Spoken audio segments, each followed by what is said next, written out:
Hi guys, Robert here. In this tutorial I will show you how to create a psytrance track, emulate the cutoff and resonance.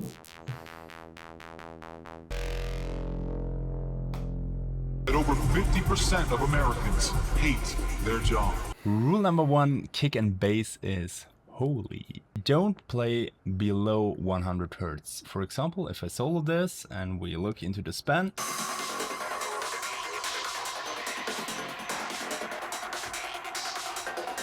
and the third thing, drums are quite loud actually in the mix. Okay, so for the last 25 minutes, I've been watching tutorials. I've been learning about psytrance music and how it works. I think I have an idea of how chiptune music works, but if I'm making a psytrance chiptune track, I'm gonna have to know a little bit more about psytrance. And so I've actually got this like pretty lengthy list here of things I want to do in the track. From watching these videos and listening to tutorials, there's already things I'm realizing I'm doing that are making the track feel less authentically psytrancey. And again, I don't want it to be a full psytrance track, but I do want it to feel, I want to take the energy that I like from that music and put it into the piece. A couple things. One thing I wrote down was more shorter ideas instead of large repeating ideas. So I kind of wrote up the stabby synth part that then has the strings come in underneath it, if you've seen that in previous episodes.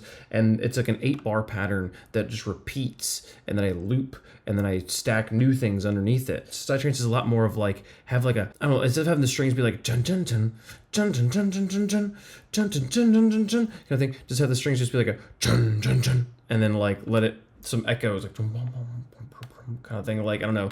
And then there's more space for other ideas. I then have a lot of notes on how to do effects properly, using a little more delays, things like that little clap effect I made, that cha-cha-cha-cha, that sound I really liked, like just put a delay on it, let it go cha-cha-cha-cha. Use drum loops as effects.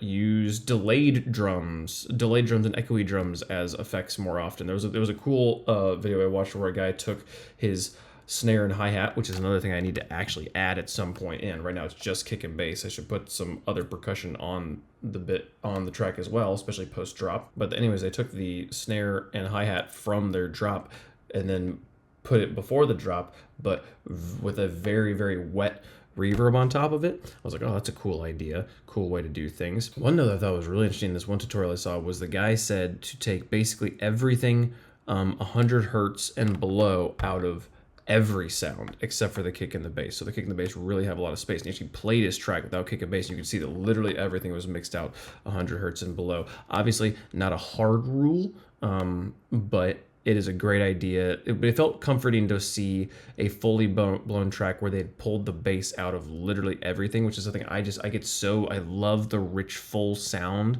And so I'm so loath to mix out the bass, but if the bass and the notes are in the same key, in theory, a lot of those bass frequencies should kind of be covered.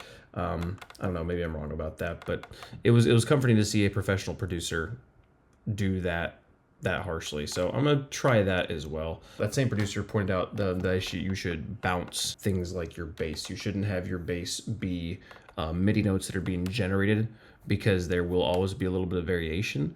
And you really want the bass and the kick to be super consistent.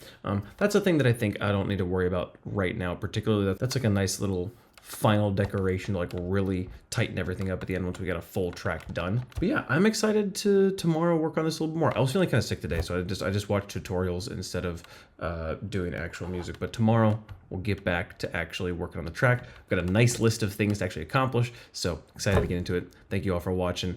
See you guys tomorrow. Bye-bye.